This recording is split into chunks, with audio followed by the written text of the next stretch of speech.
Okay, if everybody will just, we're going to start to study together, and in Mr. Shem, Mrs. Dominus will come and will save the day. Hashkacha Pratis. Valeria, you're welcome. Okay, let's go. So people who should have gotten the English translation. We're going to start. We're going to start with 116. It says from the Ba'al Shem Tov.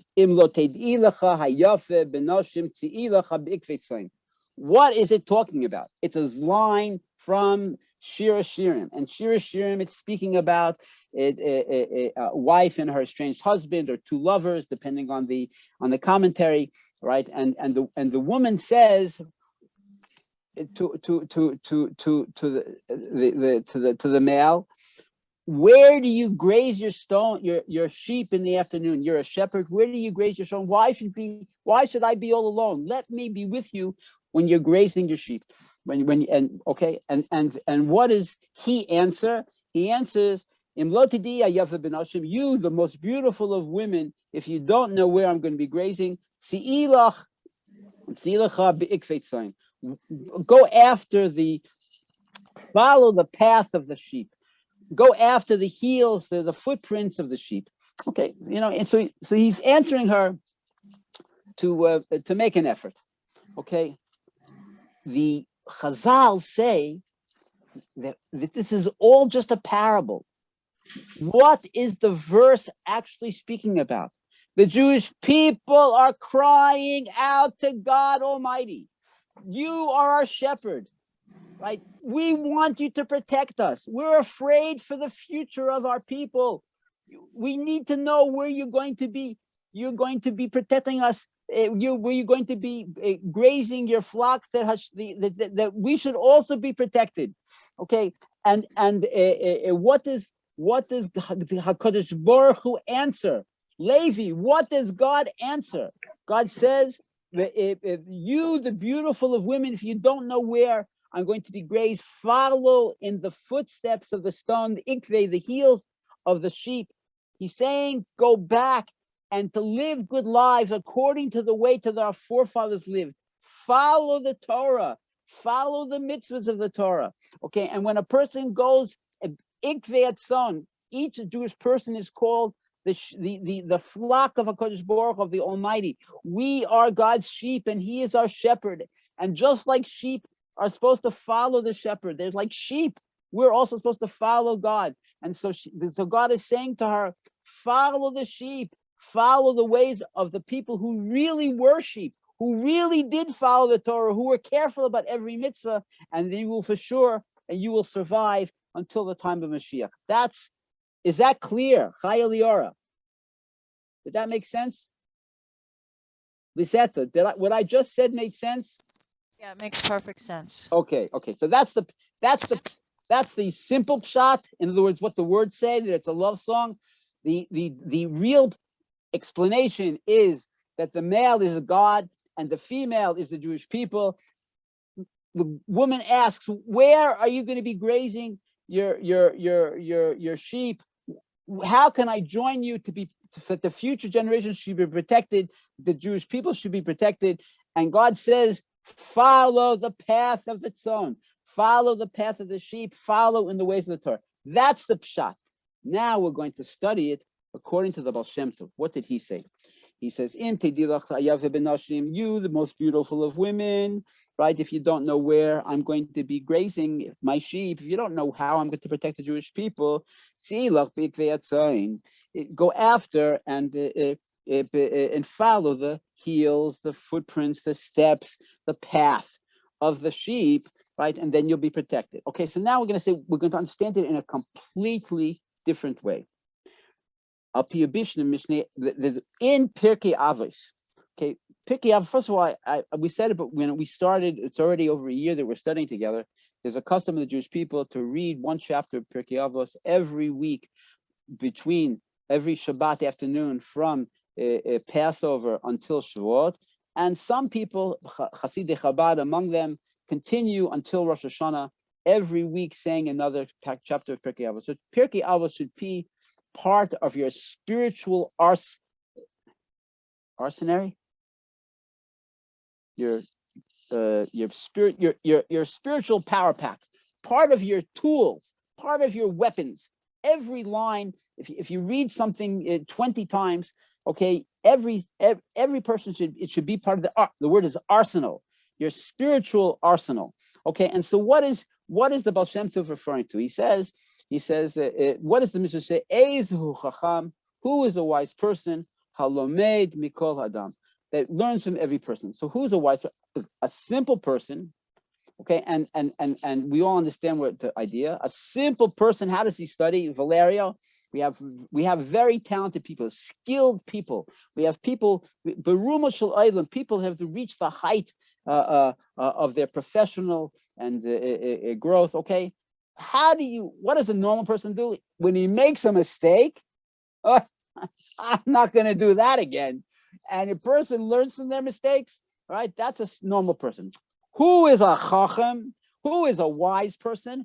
That he learns from other people's mistakes. And that's what the verse says, right? I shouldn't have to fall into the trap myself by seeing the other people's foibles, other people's difficulties. That should be enough. That itself is a much more effective way to succeed by learning from other people's mistakes. Okay, now and there's a diuk, a detail in that Mishnah. It says, what does it mean? Eza chacham, who's a wise person? Halomid mikol adam, from every person.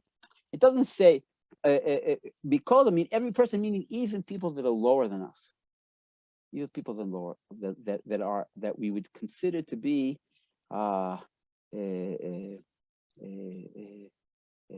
not as developed, that they haven't, for whatever reason, progressed the way that we have. A person that I'm wary to say it, but who we might look down our nose at, okay, who we think they haven't really maximized their potential. That's what it means. Ezu chacham halomed mikol adam. Okay, so now the Ba'al Shem Tov is going to take that idea and to do something that's literally, I think, earth-shattering. And he says, Al pi mashal, according to the parable. 1 second. Okay, of a person who looks into a mirror. So when you look into a mirror, just on a person, why do we look in mirrors? A few months ago I told the story, and I'm going to say it again. I'm going to say it again quickly because it's my favorite mirror story. That one of the members of the congregation of a rabbi, of a Chabad rabbi, comes into the rabbi's house, and they look around and they show that they're not happy. And the rabbi said, the rabbi said, "What's the matter?" And he says, "Rabbi, why do you have so many pictures of the Rebbe here? Why? It's like you guys are like some kind of a cult. Everywhere I go, there's a picture of the Rebbe." Okay. And then said, "Oh, really? Let me tell you. Let me ask you something." So he asked the man, Joe. His name is Joe. Joe, you live a few blocks away in a very nice house, thank God. How many mirrors do you have in your house? No, Levi, do you remember this story? No. Okay. Sorry, I don't. Okay. How many mirrors do you have in your house? So the man said, well, there's 8 bedrooms. So I have each bedroom has a bathroom. So there's 8 mirrors. And then there are 2 bathrooms downstairs. Okay. So that's 10. Then in each of the bedrooms themselves is a mirror. So that's another 8. 8 and 10 is 18. And then in the anteroom, when you come into the house, is a mirror. In the dining room, there are 2 more mirrors. And in the living room, there are 2 more mirrors, 5. That's 18 and 5. I have 23 mirrors in my house. And so the rabbi asked him, why do you have 23 mirrors? And the reason, he says, well, when you want to know how you look, right? the rabbi said, you have 23 mirrors in your house so you can see how you look. Okay, I certainly don't have 23 pictures of the Rebbe, but each of the pictures of the Rebbe is for me to see how I should look. Okay, all right, we got it. Okay, so that's the positive. That's the reason why everybody's home should have a picture of tzaddikim, of wise, holy people. You know, in the Talmud, in the 89th page of Gemara Sanhedrin, when they ask people what's Mashiach's name, and each one says, this one says Menachem, and this one says Yair, and this one says Yosef, and this one says, everybody says a different name. And what does Rashi say? Rashi says that each one was saying the name of their rabbi. You don't have to have a picture of Valerio. You don't have to have a picture of the Lubavitch Rebbe in your house, but you have to have a picture of a person who you think is holy. Okay, everybody has to have a picture of somebody who they think is holy, and that reminds them how they're supposed to behave. Okay, so now, we're taking that idea and flipping it around, because first we said, again, we're going back. I'm repeating since there's no, Mr. Gordon, as soon as Mrs. Dominitz comes, please put in the text. Okay, or Mrs. Gordon. Anyway, so we started off by saying the verse from Shira Shirim. The verse says, if you don't know where to, most beautiful of women, the man said, if you don't know, follow the pathway, follow the heels of the sheep, right? And so we're trying to explain what that means. And so we opened up with the Mishnah from Ethics of Our Fathers, Pirkei Avos, right, which is in the 4th parak, the first Mishnah, and it says, "Who is a wise person who learns from everyone, even those that are lower than them?" Okay, and so how do we understand that? Okay, it's again, we said that a simple person learns from their own mistakes. A wise person learns from other people's mistakes. Now we're taking it even to a third and mind-blowing level. It's the analogy, the parable of a person who looks into a mirror. And when you look into the mirror, you see your blemishes, you see where your hat is askew, you see that there's a smudge in your makeup. A person sees that their hair is out of place, that their beard is not combed or chesvas, whatever it is. Okay, so when you see what's not appropriate, what is that spiritually, right? He says Yodea chesronos. The person realizes their lackings. A person can see their lackings, right? What does it mean? They can see what I'm missing. They can see what's wrong by me. This blemish on my nose, or this stain in my shirt, or my hair askew. They can see what I'm lacking, right? When I look in the mirror. So what's the idea?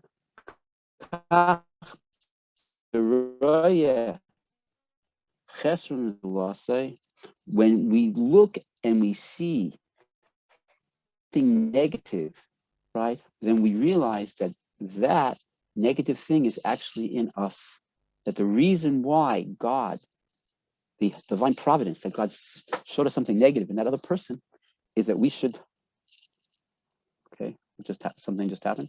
The reason why we see the negative in another person is you should realize that we have, look at the words are shemetz minehu, some small particle, some tiny fraction of what we see in the other person in ourselves. Okay, that's the teaching. That's the first teaching. What? Come on, all of you, Chayliara, Levi, Lisetta, Wendy, Ken, Dan. Okay, and there are so many questions here.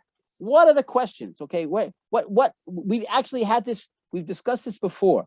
Okay, what's the question? Okay, the first question is, why does it have to be? Why does it have to be when you see something negative in somebody else, that it's because we're really seeing something in ourselves? Why can't it just be that you're seeing something negative in somebody else? Right? Maybe somebody's drowning. That's negative. You got to go save him. Somebody's drowning in negativity. You have to help them, right? What's the reason why that it has to be specifically that we're seeing our own faults? Okay. Now, okay. So again, it's. Do you hear the question? No, Valerio, is the question clear? Yeah, it is clear. Thank you. I'm trying. I'm afraid Valerio is sleeping. Okay. So Not sleeping, only not feeling well. yeah.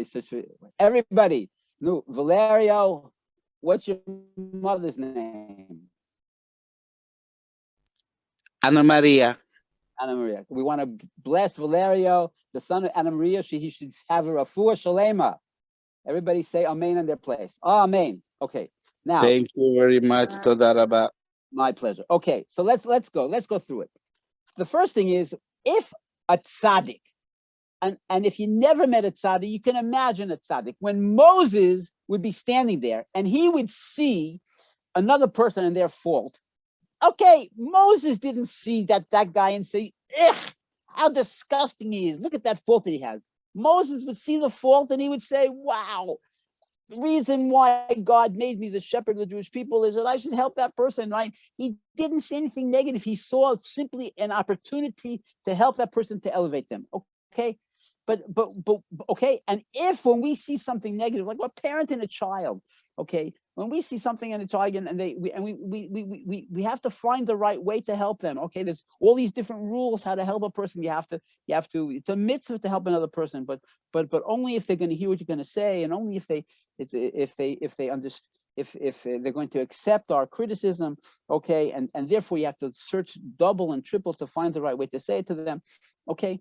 Okay, and there are times when we see something negative in another person, then the whole purpose is for us to actually to help them correct it, right? But for the most part, when we see something negative in something else, and in fact it's distasteful for us, and we see the person in a negative way, the reason why that we're having that dichotomy, that we're seeing something negative in the person and we perceive it in a negative way, the reason is because really the Torah is telling us that we're seeing what's resonating is that issue in ourselves. The reason why it, and listen to I hope I'm saying it clearly, the reason why it bothers us, if it didn't bother us, if it was just for the sake of helping the person, okay, it wouldn't bother us. But if it bothers us, like a person's drowning, it doesn't bother me. Like a person's drowning, you got to jump into the water and save them. No, but if when you see something negative in a person and it bothers us, that is an indication that we have that fault in ourselves. And the reason why heaven is showing it to us is because we're capable of fixing it, of repairing it. Okay? And that's the Ba'al Shem Tov teaching. And now he doesn't explain here, but let's go back to the verse from Song of Songs. He says, what the words of the Song of Songs. Wait, 1 second. Mrs. Dominitz is here, I think. Mrs. Dominitz, are you here? No, she didn't come. Okay, fine. But Moshe's here. Shalom, Moshe. Welcome. Okay, I hopefully we're gonna, by the time we get to the next piece, I'm sure Mrs. Dominitz will be here and she'll put up the text. Okay, but let's go back. I'm going to say the words in Hebrew. Im lo teidilach hayafa benashim. If you, the most beautiful of women, don't know, right? Si'ilach, si'lacha be'ikvei atzon. Follow in the footsteps of the stone. So what is it? So what's the hint here? It's the Ba'al Shem Tov is saying that what is the yafa benashim? That's talking about a person who cares, who wants to make their actions look good in the eyes of others. Okay, that they're not complete themselves. They're motivated by outside influences. Okay, they're not doing it because God wants it. They're not a complete person. Okay, so look at the ikvei atzon. Look, if you don't know how to correct yourself, and you know that you're not yet complete, which is certainly true about me.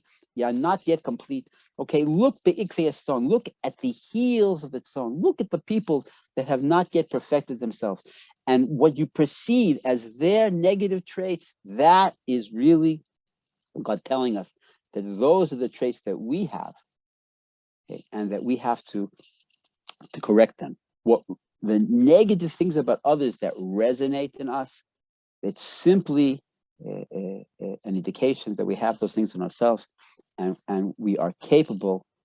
Not just do we see it, we're actually capable of fixing it, and that's going to this idea of it being capable of fixing it. We're going to see that's going to come to that in a minute. Let me just see 1 second.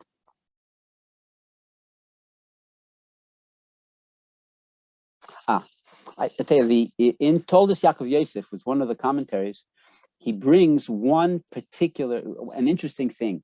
Why is it, right? What's this human foible, this human juk, a bug in the system that we can't see our own faults? And the answer is very beautiful. It's a mimer from the Tzemach Tzedek, from the third Lubavitcher Rebbe, the third in the chain of Rebbes.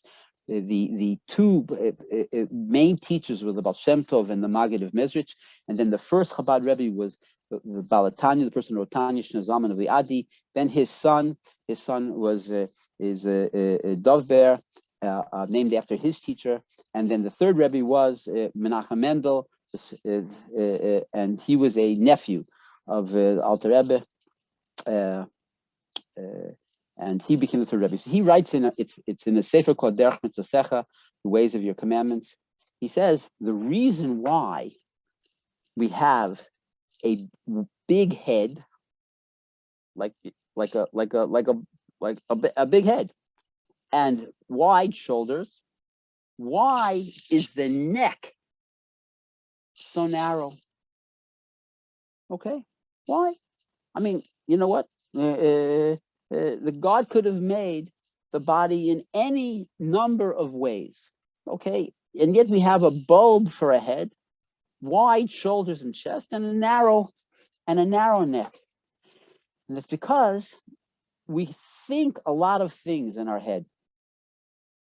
And even we understand a lot of things about the world and about ourselves. Right? And the idea is that the head is supposed to control the heart, that we pass that what we know in our brain and we pass it to our heart and we feel it. Some things we love and some things we hate, and some things we are compassionate about, okay, or have empathetic or merciful, okay, all different, the whole range of emotions. Why is there a narrow neck? Because if we would feel everything that we think, I read an article about Black Lives Matters. I don't like that organization specifically. I think, but they were talking about. I grew up in the United States. They're talking about reparations for Black people. They were enslaved. They have a disadvantage. We should pay them reparations. I can understand that. Okay, why do we have a narrow neck? Because everything that we think, if we'll begin to feel it in its full power, we'll go crazy. Okay, if I still thinking about reparations to Black people, and I have my own things, I have a cent to worry about. I have my weekly class with all of you wonderful people. I have my family and my wife. There's a lot of things to do. If I'm going to take on full time reparations for Black people, I'm not going to have any time to breathe.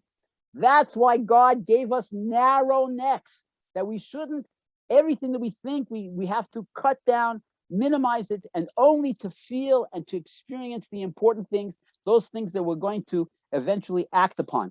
Okay, the same way with a person. If all the things that we know about ourselves and we realize from our interactions with us, if we would feel all of those things, we would go crazy. That's why it's called ha'av mechase. We have put a love blanket over them. We narrow it down. Okay, and therefore, in order to overcome this disability, that we block ourselves from acting about about our negative traits. That's why God's a narrow neck. We see it in other people. Okay, and again, what if I didn't say it clearly? What's the reason? If I know that I'm not as disciplined as I should be about getting up in the morning, I know I'm not as disciplined as I should be about going to sleep at night. I know that there are things I could be a better person in how I speak to my associates and the staff at Ascent or my family members. There are so many things I could improve. If each of those things would go from intellect into emotions, there would be no time in the day. It would be running around like a chicken without their head. Okay. That's why God gives the person 60, 70, 80 years of life to be able, because that we can eventually take all the things that were in our head and bring them into action. Okay. Right. And what's the indication that we're ready to take care of something? That we're ready to repair something?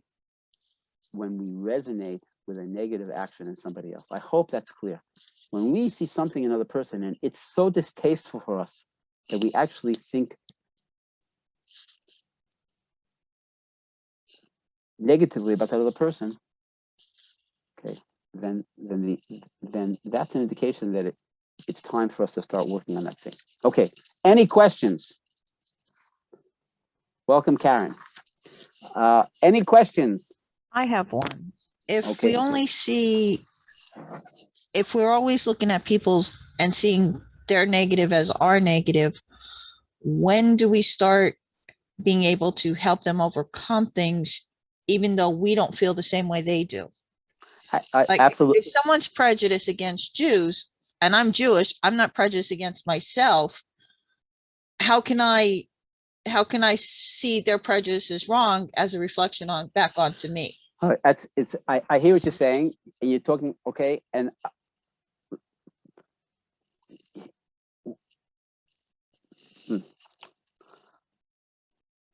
what? So you're asking, when we see, okay, first of all, in general, I would think, and I have to think about it. I really appreciate what you said, and it's really in Yonah de Yom. It's something that's happening today. We're living in a time where whether on an international level or a national level or a community level, a lot of Jewish people are facing anti-Semitism. Okay, and so when you see that negative trait in somebody else, what are we supposed to do with that? Okay, and I was going to say that is a case where that negative trait in them is something that we're supposed to help them overcome. Okay, right? That and it's a problem that they have. It's something. It's a prejudice that they have. It's a lacking in their perception. I'm not sure that that's the same thing that Ba'al Shem Tov is talking about. Ba'al Shem Tov is talking about a person, right? Because you're asking what happens when that person hates me. Okay, what do you do about that? That's not the realm of what we're speaking about now. We're talking about individual characteristics that person. It could be actually an aspect of gluttony, or an aspect of bad manners, or an aspect of lack of organization, or an aspect. We're talking about more of personal traits, not of global traits like you're saying. But I what do you do? What is the answer to your question? What is the lesson that we learn when a person is anti-Semitic, has a dislike to us only because of who our parents were or what community we belong to? Okay. Rabbi Leiter. Yeah, wait, that's what I say. Wait, I was gonna say that is a sign that Mashiach is coming. It says when the Jewish people are pushed into a corner and they have nowhere to go, it's like the Jewish people at the splitting of the Red Sea, and they realize they have no one to call to but God. Okay, that's a sign that Mashiach is coming. Okay, Wendy, what were you going to say? It's not a perfect answer. I'm going to think about it a little bit. Wendy, you going to try to bail me out? I was just saying, that we also, it's to remind us also of our own prejudices, that we also have prejudices within ourselves. We're not free of that. We need to examine our prejudices. Absolutely. And you just reminded me that I just see, it says, I actually saw just recently the idea that, one second, how did it go? Just exactly like Wendy said, right? That when the Jewish people will come to a level of personal completion, when the Jewish people do what's right, like the famous stories the Rebbe would bring always is the attack on Entebbe, right? That there were Jewish people being held hostage on an airplane, okay, and the whole world, and they sent in commandos, and the commandos actually freed all the people and killed the terrorists, okay, in a foreign country, right? And the entire world exploded in a praise and gratitude, because the Jewish people did what they were supposed to do. okay, that when a Jewish person behaves the way that they're supposed to behave, without personal prejudices, without using our strengths to the fullest, not looking down our noses at other people, even though they're also struggling to fulfill their potential. When we come to that level, we'll find that the people around us will no longer be anti-Semitic. That's one opinion, not the only opinion, but it's a very beautiful opinion, that the reason why the nations hate us is because they're pointing out our imperfections. Okay, and when we fix ourselves and we are as much as we can, each person complete, and we're loving to all of our neighbors, our Jewish people, our colleagues, the people that we come in contact with, then the nations will stop hating us. But that's a very specific tradition, and Chai Laura, thank you for bringing it up. That's what we learned. When the nations hate us, it means that we're not complete. We have to work on ourselves from inside. Okay, thank you very much. Rabbi, may I something, please? Sure, Levi. Let's, for the sake of argument, let's assume that nobody's perfect. I think that's a good assumption. Second, I know hundreds of people, and therefore I'm in contact with hundreds, dozens, whatever, of negative character traits every day of my life. I find it hard to believe, just out of this random sampling of people that I meet, I know, and I quote unquote judge, that all their faults are mine also. And the only reason I'm paying attention to their faults is because they're innate in me. Mm-hmm. Well, Levi, that's a loaded question. And what I would say, was, I'll rephrase that if you want, Rabbi. No, we got it. We're a small group, and thank God we're all talking straight here. What I would say was, start with pick one thing at a time. That's all. Just don't have to worry about all dozens or hundreds of things. Pick one thing. Pick the thing that's the most distasteful, and then and take a few minutes and think about it, and think where what I'm seeing in that other person could possibly be something. Again, the words from the Ba'al Shem Tov were shemitz mineu, that a tiny fraction of what I'm seeing in the person is something in me, a tiny fraction. Just think about it, and we'll we can look at, because that's my experience. Actually, my experience is that however, when you have that point when it's distasteful for us, okay, if it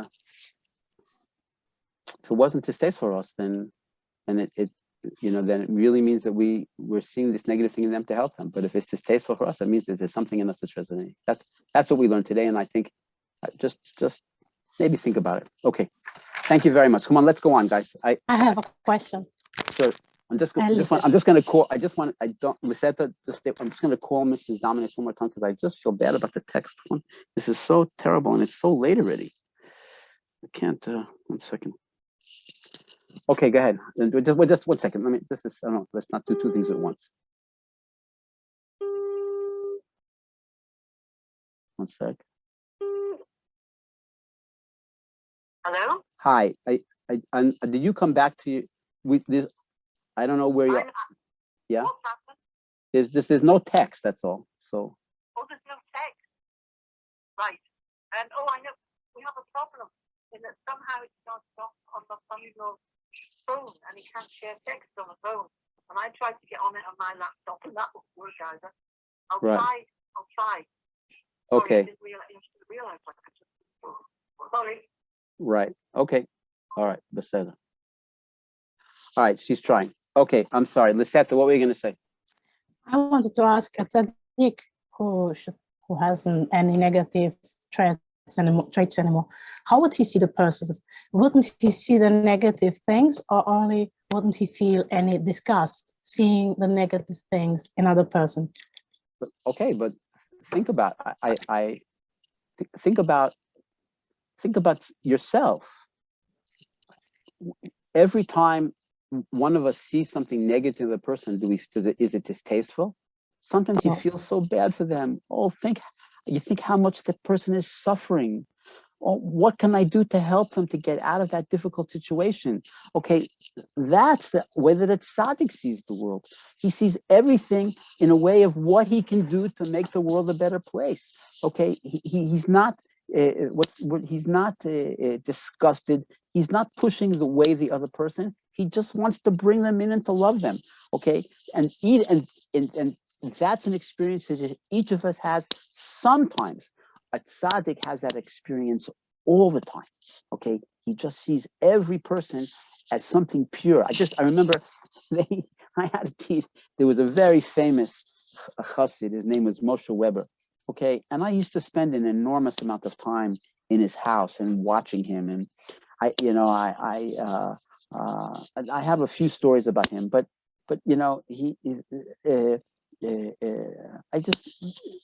once there was a person who was obese, right? And he obviously had an eating problem. There was a person that would actually come to Rav Moshe's house and eat on occasion on Shabbos, and he had an eating problem. He was obsessive about eating, and Moshe would just run over to him and hug him.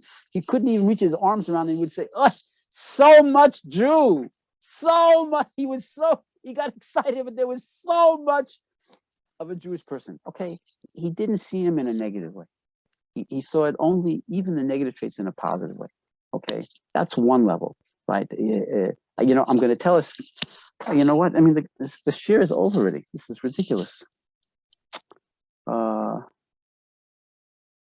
know what? So Hashgacha Pratis. I saw a story.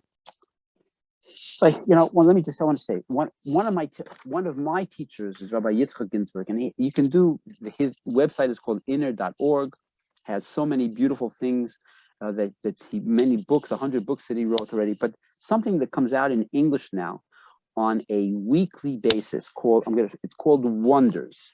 Okay, Wonders, and it's his Torah translated into English, and it's such a gift to the world. It's something that you can relax. Some articles are more complicated than others. Some are just very beautiful, and it's certainly accessible to each of us. Okay, and you can get it online, Rabbi Leiter. That's right. You can get it online. So I'm saying if you go to inner.org and you go to the contact us and you say that you want to get Wonders by email, they have a lot of other things that stand up by English also. Okay. So I'm saying I want to share that with each of you because I read his Torah on a daily basis or a weekly basis, and the Wonders made it much easier. So there's a story 2 weeks ago, and it's connected. I think it's connected to the whole thing, and it explains something about the Ba'al Shem Tov that I never understood before. It says before the Ba'al Shem Tov became famous, he went through different phases in his life. There was a time when he was just a person that would pick up the children and bring them to school, and he wasn't even a Malamed, right? And he would just tell the children stories. Well, I think the text is coming. Okay, here's the text. Baruch Hashem. But I think we're going to probably save it for next week because the next two pieces are connected one to the other. Okay, so we're going to save them. But Mrs. Dominitz, thank you very much. Okay, but we're going to just tell a story, and we're going to call it. And we're going to tell a story, and I want to say something about last week, and then we'll do the next two pieces for next week, and I'm going to get everybody excited. Tell your friends. The two pieces that we're going to do next week are just very exciting, very ma'asi. How do you say ma'asi? They're very spiritual information that you can use, and very worthwhile to coming. If you can't make it for next week, share them. Please listen to the tape. Okay, so what's the story? The story is about that he went through many phases in his life before he became a teacher of the Jewish people, before he became a recognized tzaddik and a leader of many thousands of people. So there was a time when he, after he got married, when he was living with his wife, and he would some people he would hide who he was, and some people he would reveal his spiritual power. there was a time when he was a younger man where he was completely hidden, where he would just, even people thought that he was mentally deficient, and he would just pick up the children from their homes and bring them to school and tell them stories on the way, and inspire them that way. There was a certain period in his life when he was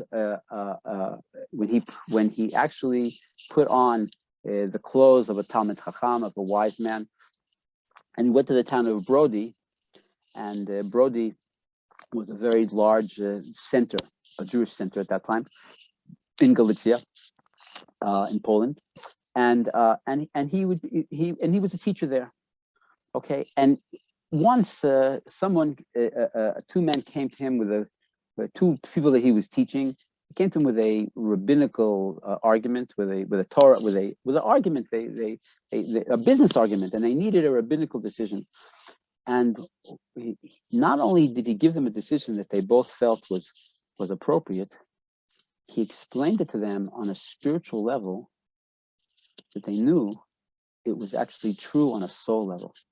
And from those two, it spread out, and many people came to the Ba'al Shem Tov. He was just called Yisrael, the son of Eliezer, and he literally opened up channels of love to him from all of the people in the town, because when he would solve their mundane issues, and he would explain to them why it's happened to them on a spiritual level, even if he went completely for one person and completely against another. But when you understand that in a previous lifetime, this money was owed to you, and he would give them proofs and indications why it would be true, and the person would know that it was true. It was just unbelievable. I don't know how you can explain it. It was like a little bit of the world to come in our life. That's what it was like. And so he was there for a number of years, and there was once a person called Ephraim. Ephraim was actually himself a dayan, a leader of the rabbinical court there in Brody, and he had a dispute with somebody, and this person was one of the students of Yisrael, of Rabbi Yisrael, and he said, "Look, we could go to the man said to Ephraim, right, that we could actually go to the rabbinical court. Okay, his name is Ephraim Keter. Ephraim Keter. We could go to the rabbinical court, or there's this person called Yisrael, that he's incredible, and he gives answers that are just unbelievable. Okay, and so let's go to Yisrael, and if you don't like the answer that he gives, then we can go to the rabbinical court." So they went. This man Ephraim Keter and the person he was having an argument with, and they went to his. And now, when they came into the room of the Ba'al Shem Tov right away knew that the daughter of Rabbi Ephraim was going to be his wife. And so, as is customary, when two great scholars meet, the Ba'al Shem Tov started talking to him about ideas in Torah, right? And Rabbi Gershon was responding, okay? But he was so taken by the spiritual power of the Ba'al Shem Tov, his soul completely opened up, and he felt he was connected to him in every possible way. Okay, and that was something that I never really caught before. How did the Ba'al Shem Tov draw so many people to him, so many students in such a short of time? Because he was able to communicate to people in a very amazing way. Okay, in a very subtle way that they felt that he was totally true. And it says the word for truth in Hebrew has three letters: Aleph, Mem, and Taf, right? Emet, okay? And the thing is, Aleph, Mem, Taf. Aleph is the first letter of the alphabet. The Taf is the last letter of the alphabet. Mem is the middle of the letter of the alphabet. So we say something that's true is true from beginning to end. So when the Ba'al Shem Tov would explain something to them, they would feel every aspect even his body language, his nuances, his language, not only the ideas that he was giving over and how he was giving it over, every aspect of it was true, they would completely be taken by him. Okay, so they spoke Torah, and then they had the rabbinical adjudication, and the Ba'al Shem Tov gave them an answer and explained to them why it was spiritually correct. And both men were flabbergasted. Like I said, they were just taken in by the Ba'al Shem Tov so completely. They felt great love for him and secure in his presence. Okay, and he was truly a leader. Okay, and afterwards, it happened to be that Ephraim Keter had a daughter, and the daughter was divorced. I don't have to tell you, today it's not so easy to get remarried when you're divorced, whether a man or a woman. But he just thought, here's Rabbi Yisrael, and he's not married, and he asked him if he would be interested in marrying his daughter. And we said that Yisrael understood that this was going to be his wife, and so he said, yes, I'm interested in marrying her. Okay, but since the people in Brody, so I've been here for a number of years, and so many people have offered me their daughters to marry, and I don't want to make them feel bad. I don't want them to feel that I didn't appreciate their warmth and their offer.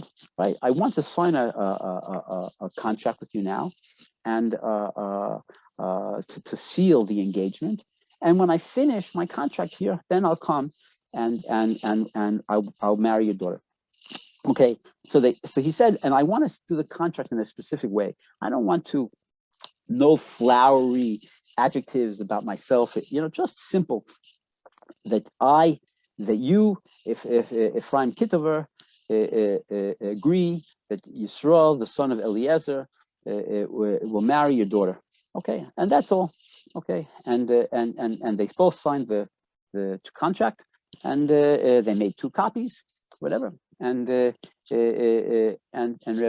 Ephraim went on his way, right? Such a happy person. And on his way home, before he could get home, he passed away. And his son, Gershon Keter, heard that his father passed away. His father wasn't a young man. Okay, and so he took over the mantle of the leadership positions that his father had, and they said Kaddish, and they buried him, and he mourned for 7 days. And after the 7 days of Shiva, they brought him all of the papers of his father.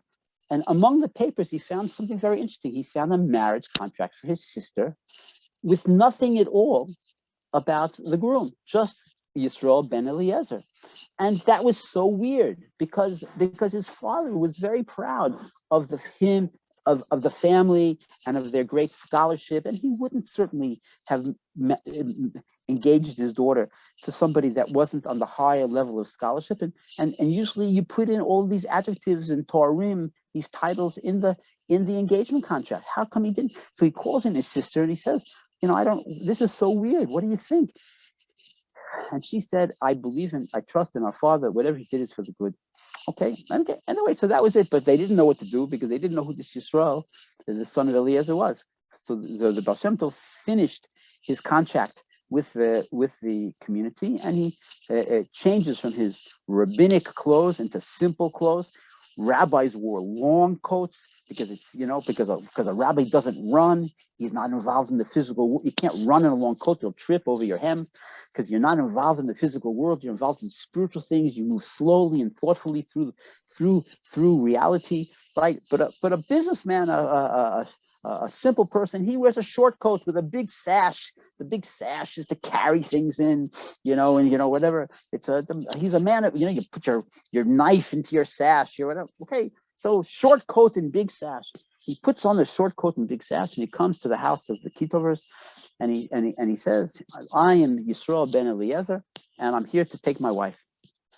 And Gershon sees this peasant. Oh, I didn't say it. The story is that he was in the middle of two. He was the head of the rabbinical court. There were 2 different courts in session at that time in his house. Okay, and he's running back and forth. He's in charge. Okay, of whatever he was running. He was walking back and forth in charge, And what happens? He sees this peasant coming to the door. So he thought he's coming for a donation. So he takes the coin out of his pocket and he says, here, please. And the man says, no, that's not what I'm here for. I have something private to speak to you about. Okay. And so he takes him into his room and he says, I'm Yisrael, the son of Eliezer, and I want to take my wife, your sister. Okay. And he's and Gershon is shocked, right? And he calls in his sister privately. She looks at him through through the somehow she just could see him through the door. She said, or maybe didn't look at. He's a peasant, and she says, I'm telling you, whatever our father did, I trust him. Okay, and at the least, maybe I'll have holy children through this union. Okay, so what could Gershon say? Nothing. He couldn't say anything. And the date was chosen, and a short time later they were married. And just before the marriage, as we know, that just the way that Yaakov was tricked into marrying Leah first instead of the woman that he thought he was going to marry, Rachel, and therefore became a custom with the Jewish people for thousands of years that a man has to see the woman he's going to marry before they get married. Okay, even if the entire marriage is arranged in an arranged marriage completely. Okay, still it's a mitzvah for the man to see his wife before he gets married. So he asks to see his wife, okay, before they get married. And he reveals who he is to her, and he says to her that you must promise that I'm keeping who I am secret. He revealed that same spiritual power that he revealed to her father, and she was totally open and given over to him. Okay, but he said, but I'm hiding my identity for spiritual reasons. It has to do with bringing the redemption to the world, and you must promise me that you will, even if you undergo hardship. And after they were married, it was very, very difficult for them until he actually revealed himself to her brother, to Gershon Kitover. Even if it's very difficult, so even if you're going to suffer, you have to promise you're going to keep our secret. And she promised, okay, and that they were married, okay. And so that's the story, okay. And this thing about seeing positive things and negative things, one of the things that Rabbi Ginsburg says about the story is that a leader, just like God, sometimes we study good aspects of God. Sometimes we see things from God we don't understand. Right now, my family is going through a health crisis of one of the children. Okay, why is God doing this to us? What is God expecting from us? And sometimes I don't understand why. What's God's purpose? Okay, but I know that everything that God does is for the right. That is the way that. Just the way the Ba'al Shem Tov, there were certain times when he had to reveal his spiritual power. Look at how he brought Rabbi Ephraim under his wing, and there was and how he revealed himself to his wife. I think her name was Hannah. I think, what was her name? I'm not sure. Okay, and yet to Gershon Kitover, he kept him at arm's distance. And Gershon Kitover actually thought he was a peasant and was very antagonistic about all the behaviors that he had, and he looked for fault in him over a long period of time until the Ba'al Shem Tov revealed himself to him, and then he became his most what do you call it? Strongest student. Okay, almost more than anybody else was Gershon Kitover. He was given over to the Ba'al Shem Tov. Okay, the same way with Hashem. Okay, the same way, just the way that Hashem sometimes has to show different faces, and we can't always see what's going on. Okay, and yet we have to have faith in him. The same way with every leader, each person requires a different way of relating to them. Each child in our families requires a different way that we need to treat them. Each child has their own particular way. Each a family member, each staff person in an organization, just like God, has to deal with each situation in a particularly unique way. So that's how each leader has to be, and we learned that from the Ba'al Shem Tov. Okay, thank you very much for joining me. If there's any questions, Patty, welcome. I hope everything is good. Okay, Patty and Daniel, thank you for coming, and Ken, you make my day. Valerio, feel better. Chaya Liora. Thank you very much. Thank you. My pleasure. Moshe, my friend. Okay, and Mr. Gordon. Thank you everybody for coming. okay? And if you have trouble connecting, again, it's inner.org, INNER.org. Rabbi Ginsburg right now, he himself is going through some health challenges. We should all pray for his well-being. B'ezras Hashem, okay? And but you can write to them, and you'll get wonders in the email every single week, and it's just something from heaven, okay? And what did we learn? We learned. I told you the idea of having the picture of a tzaddik in the house to see what we're supposed to look like, and the idea of looking in the mirror and seeing our blemishes. When we see negative traits in other people, those traits that we find the most distasteful, that's a segue that God is telling us that we're ready to work on repairing those negative characteristics in ourselves. Okay, that's what we learned today. Anybody have any questions before we and don't forget, the month of Adar, don't forget, in when Adar comes in, we increase in happiness. Everything that we do with more happiness, please God. Okay, now, yes, who's going to speak? Wendy or Lisetta? Who? Yeah, one of my teachers, Sarah Yehudit Schneider, who learned from Rabbi Ginsburg, has written a book. Susie used to come to us. Susie used to come to us for Shabbos. So she has. Yeah, she's special, right? She has a book that she's written. You Are What You Hate. I put it on the chat, and I think people would find that very helpful on this subject. It's in line what we're talking about. Thank you very, very much. Okay, perfect. All right. Anybody else? Okay, next week we had a few technical difficulties this time. Those of you who came in from the beginning, you heard the first talk. It's not even on the tape. I apologize, but we're going to work this week on getting over the logistical difficulties. We're going to start on time, please God, with the text, and start recording on time.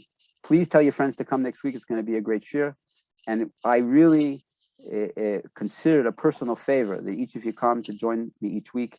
It's the highlight of my week, and thank you very much. And remember, I'm going to say it for the 100th time.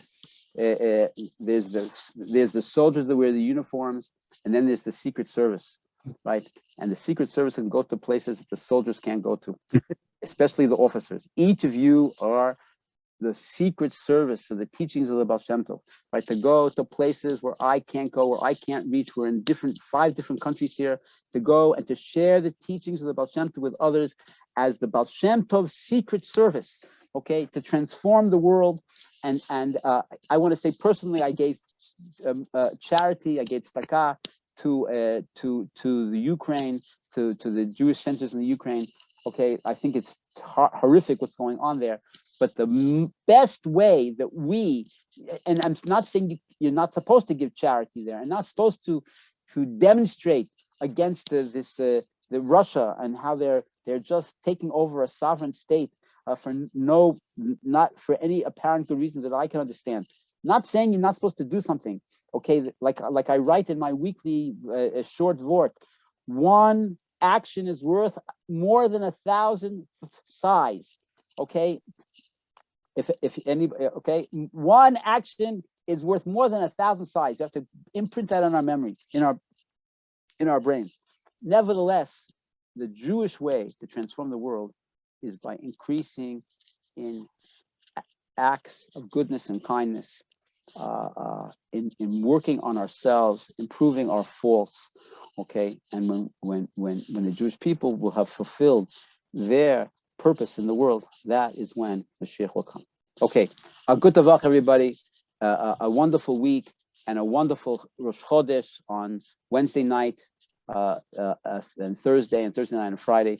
And we'll hit your oath. We'll see everybody, please God, for good things next Sunday evening. Thank you very much. Thank you. Thank you. My pleasure, everybody. You're so nice to me, all of you. Bye. Stop crying.